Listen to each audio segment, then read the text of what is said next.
예, 한 10회에 걸쳐 갖고 그 반야심경을 다 이제 강의를 하고 마쳤어요. 하고 나서 마치고 나서 머릿속에 남는 게 뭐냐 하고, 그럼 반야심경의 종지가 무엇이냐 했을 때 이 반야심경이 그러더라고요. 만약에 우리가 예를 들면은 우리 한때 송창식의 노래 고래사냥 영화도 있었다 아닙니까? 저는 그 고래사냥 영화를 중학교 때 본 것 같아요. 그 내용이 아마 그 대학생들이 뭐 어쩌고 저쩌고 하는 내용이었어요. 근데 고등학생 때 봤을 때는 나도 대학생이 되고 싶다. 그리고 대학생이 됐을 때 또 그 고래사냥을 생각을 했죠. 같은 이제 동료로서. 그러다가 이제 나이가 들고 지금쯤 그 고래 사냥을 생각해 볼 때, 그때가 그립다. 뭐 이래야 되잖아요. 그래서 어떤 각도에서, 어떤 시기에서 받느냐에 따라서 달라지듯이 이 반야신경 역시 그 사람이 갖고 있는 근기가 어느 정도인지, 하근기에서 받느냐, 중근기에서 받느냐, 하근기에서 받느냐, 다르다 아닙니까? 저도 그 반야신경을 가장 처음으로 본 적이 한국불교대학교에 수료해갖고 입학해갖고 2년 과정이더군요. 그래서 무일 우학 스님이 강의를 하시는데 저는 경전이라고는 가장 처음으로 반야신경을 그때 들었어요.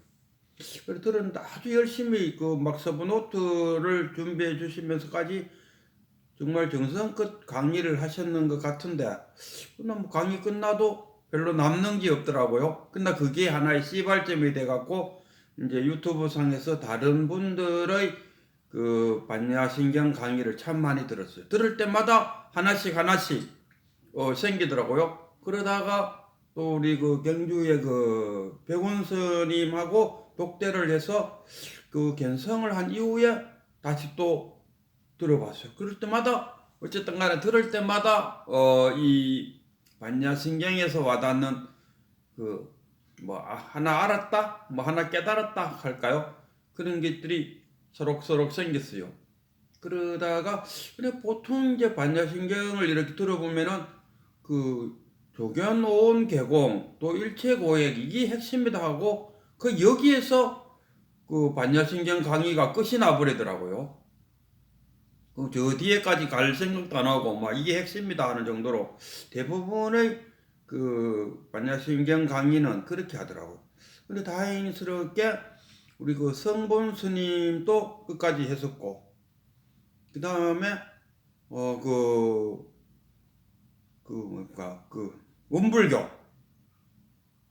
원불교 교무 김성철 교무님, 교무님이 아주 정말 상세하게 끝까지 아재 바래아재까지 가자 하면서 해석까지 다 해가면서 거기서 정말 나도 가장 이제 반야신경 하면 이제 이 정도 얼마 안 됐겠나 할 정도로 이제 그래서 그러나 뭐 또 한 10년 후에 다시 또 반야신경을 보면은 또 다른 해석을 할지도 모른다. 아니 할 것이다 하는 생각을 갖고 있어요. 그래서 지금 반야신경을 한 10회에 걸쳐서 하고 나서 남은 것이 뭐가 남았느냐를 이렇게 봤을 때 마하반야 바라밀다 심경 간자재보살 행심 반야바라밀다. 어느 분 또 그러더라고요. 이 반야신경의 핵심은 행심 반야바라밀다 시 조견오온 계공 이거지 않습니까? 그래서 반야신경의 핵심은 행심 반야바라밀다가 아닌가 이런 분도 있더라고요. 저도 뭐 굳이 한다고 하면 그 말도 지금 동의가 돼요. 행심 반야바라밀다. 행심 반야바라밀다가 무슨 뜻이냐? 제가 거듭 말하지만은 깊은 산매에 들어갈 수 있었다. 반야 바라밀다. 반야 바라밀다가 뭐냐 했을 때 오세식으로 말하면 참나, 본래 면목, 무의진인, 뭐 불성 이거 아닙니까? 그리고 관세음 보살께서 행심 반야바라밀다, 깊은 반야바라밀다를 행했다. 그러면 벌써 그 간자재 보살께서 참나를 또는 갠성을 한 이후에 조견오온 개공, 조견오온 개공을 할 수 있었다는 거예요. 그래서 조견이 뭡니까? 꿰뚫어 본다 이거. 오온이 공함을 꿰뚫어 보고는 또 일체 고액을 건넜다 이 말이거든요. 그래서 가장 중요한 거는 반야 바라밀다, 참나 갠성이 가장 중요하다. 그러면은 이 갠성을 하기 위해서는 어떻게 해야 되냐? 이제 밑에 쫙 이제 설명이 나와. 그러면은 아공과 법공을 깨쳐야 된다 이 말 아닙니까? 아공이란 게 뭡니까? 아공, 색즉 시공이다. 그러면 법공은 뭐냐? 제법 공상이다라는 것을 깨치는 것이 아공과 법공을 깨칩니다. 이런 거. 법공을 깨치고 나면은 왜 됩니까?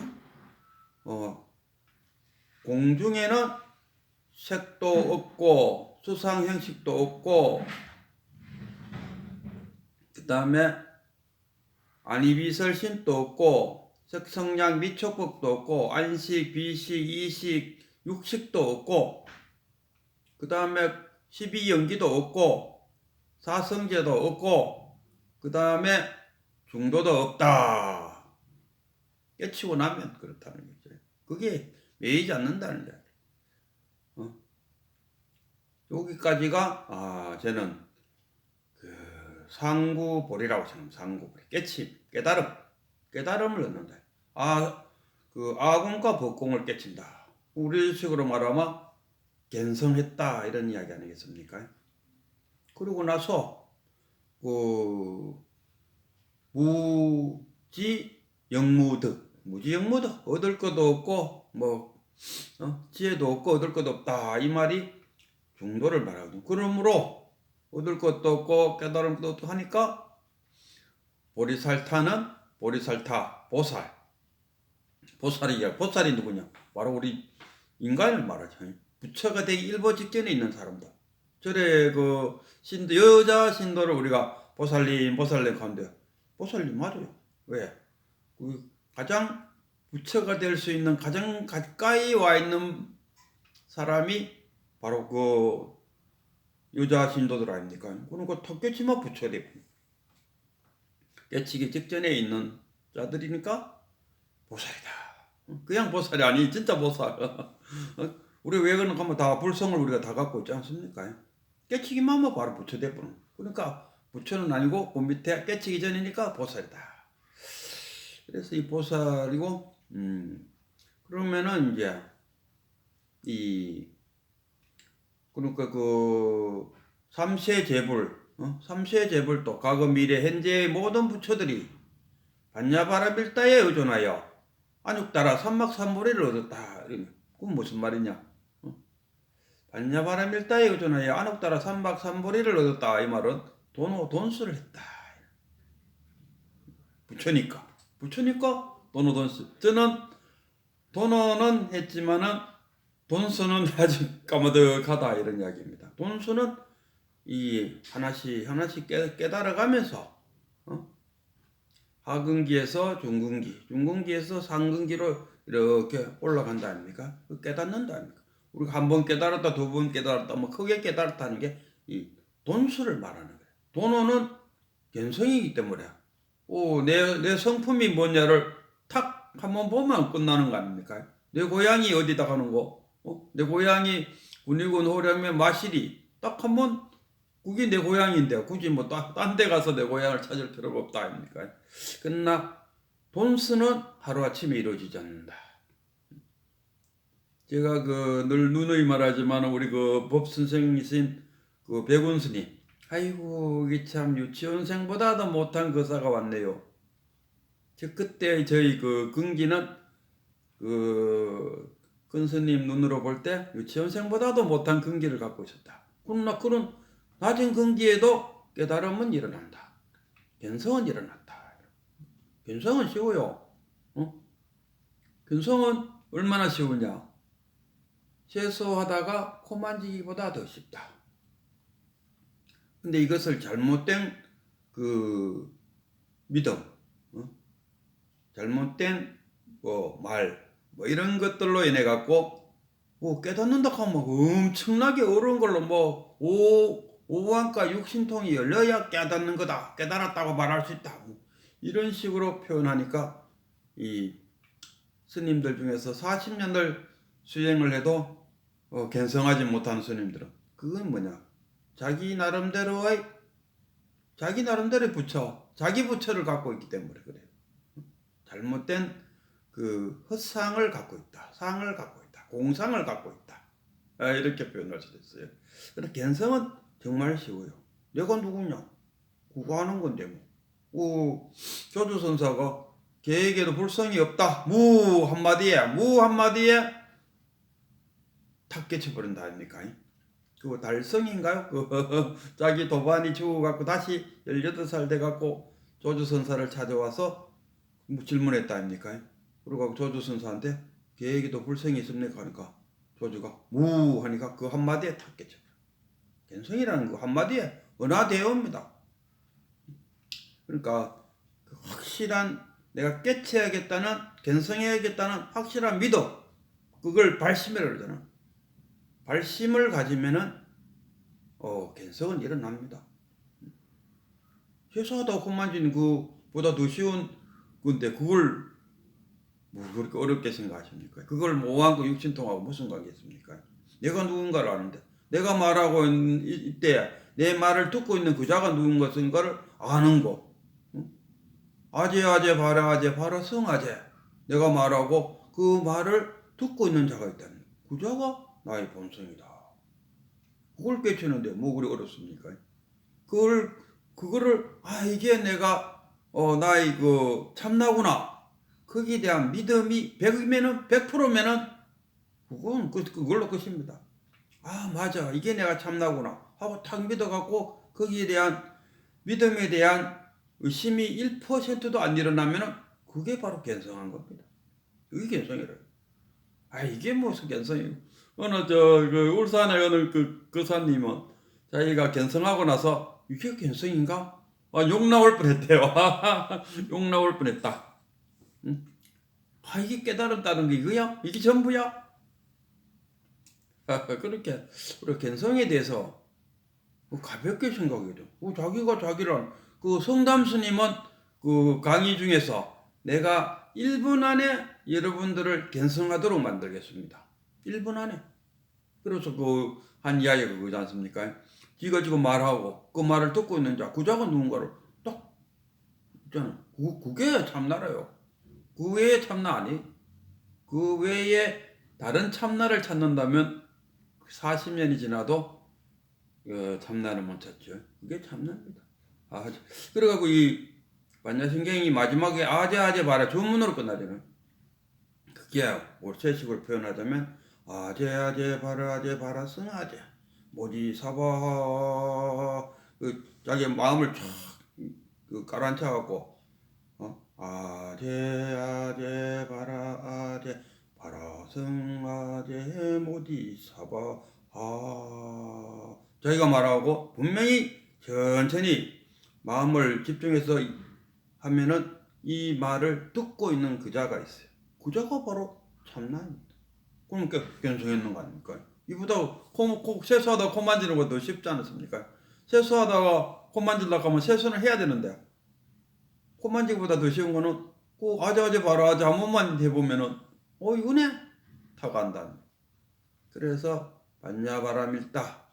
반야바라밀다가 뭐냐 했을 때 시대의 신주요, 시대의 맹주다. 신주와 맹주. 믿음만 갖고 있으면은 뭐합니까? 미신에 빠질 수도 있어요. 삿된 것에 빠질 수 있어요. 그럼 맹주, 밝은 지혜를 가져라. 정법을 알아야 된다. 정법으로 자신의 그 깨달음을 알아차려야 된다. 믿음으로서 어떤 삿된 법, 귀신, 무당, 이런 무당을 비하하는 것 같아요. 참 표현하기 어려운데 무당을 비하는 절대 아닙니다. 그러니까 뭐에 빠진다 이러다 미신에 빠진다 이런 뜻에서 사용한 거지. 제가 무당을 비난하고 싶은 생각은 손꼽만트도 없어요. 다 나름대로의 존재의 가치가 있다. 저는 이렇게 생각합니다. 어느 종교든지 간에 존재하고 있다는 것은 존재의 가치가 있다. 무당 존재하고 있다. 그러면 존재의 가치가 있다. 그러니까 우리는 그게 시대 신주만 할 것이나 시대 맹주, 맹태한 지혜로서 그걸 봐야 된다. 그리고 무상, 위에가 없다. 밑에도 상하가 없다. 무등등, 차별이 없다. 너와 나와의 차이가 없다. 그리고 마지막에 반야신경에서 마지막 한마디, 물론 고난들 다 해결한다도 말도 있지만 마지막 한마디, 진실불허. 반야신경 마지막 탁 끝내면서 반야신경이 무엇이냐 했을 때 반야바람일다가 무엇이냐 했을 때 진실불허다. 이야, 참 현장 스님이잖아요. 이 반야신경을 인도에서 가져와서 중국말로 번역한 그래도 구마라집하고 이 현장 법사가 인도 책을 많이 번역을 했다더군요. 그리고 구마라집은 인도 사람이 중국에 와서 중국말을 배워서 번역했고, 중국 사람인 현장 스님이 인도 가서 인도말을 배워갖고 인도말을 갖고 와서 중국말로 번역했는데, 다른 것들은 다 구마라집이 우세해갖고 다 현장 스님이 번역한 것은 다 사그러지고 구마라집이 번역한 것이 오늘까지 이어지고 있는데, 딱 하나 이 반야신경만큼은 현장 스님의 번역본이 지금까지 읽혀지고 있다. 그리고 이 반야신경이 참 대단하지 않습니까? 절에서 무슨 행사할 때마다 반야신경을 마지막으로 하지 않는 게 없다 합니까? 그래서 삼세 제불도 반야바람일다에 의존하여 안옥따라 삼막삼보리를 얻었다. 이거는 뭐냐? 지금 현대식의 표현하면 돈수다. 돈수 하셨다. 그러나 우리 같은 일반 사람들이 견성은 하지만 돈은 하지만 돈수 한 방이야. 우리 성철 스님 같은 경우는 돈수다. 성철 스님 같은 경우는 젊었을 때부터 자기 아버지 밑에서 하나 공부를 쫙 하다가 스님이 돼갖고도 요 대구에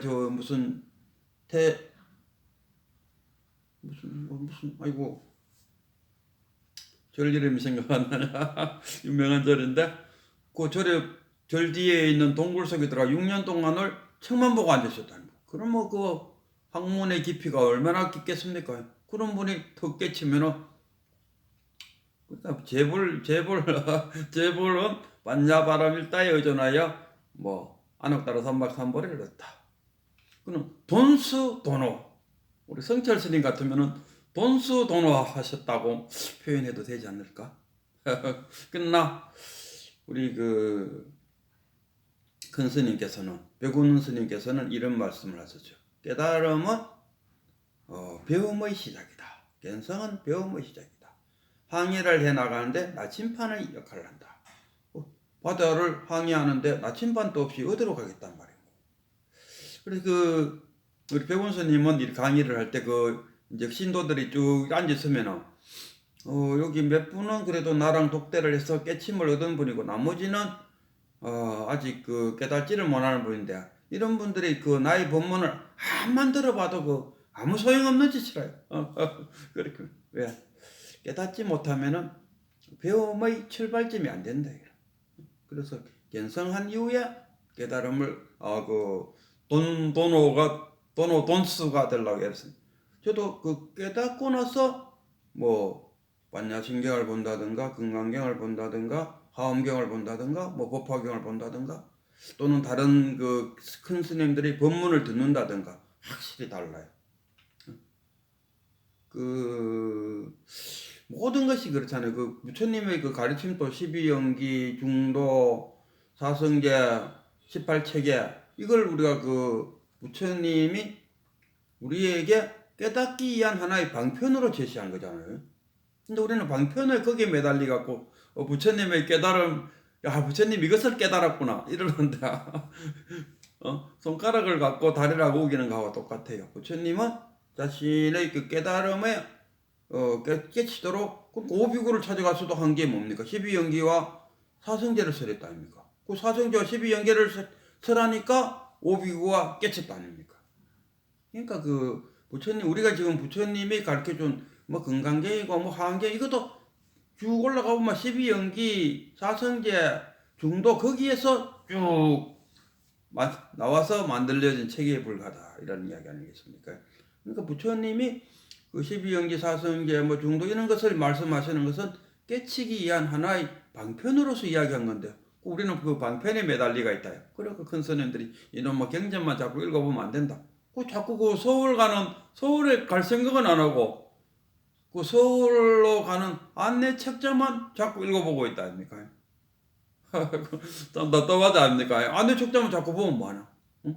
반야경도 보고 뭐도 보고 뭐 경전만 계속 읽고 그 경전이 뭡니까? 깨닫기 위한 하나의 안내 책자에 불과하다. 금강경 그것도 깨닫기 위한 하나의 안내 책자에 불과하고 이 반야심경은 그럼 뭐냐? 반야심경 역시 깨닫기 위한 하나의 방편에 불과하다. 이런 이야기 아니겠습니까?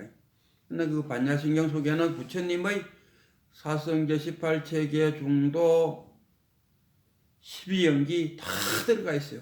다 들어가 있고 깨치는 방법도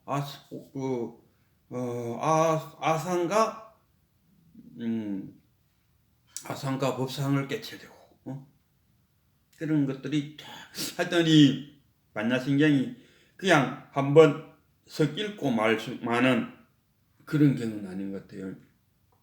그 현장법사가 그 번역한 이후로 지금까지 절에서 중요한 행사할 때마다 마지막으로 읽는 경인 만큼 거기에는 정말 엄청난 의미가 들어가 있다.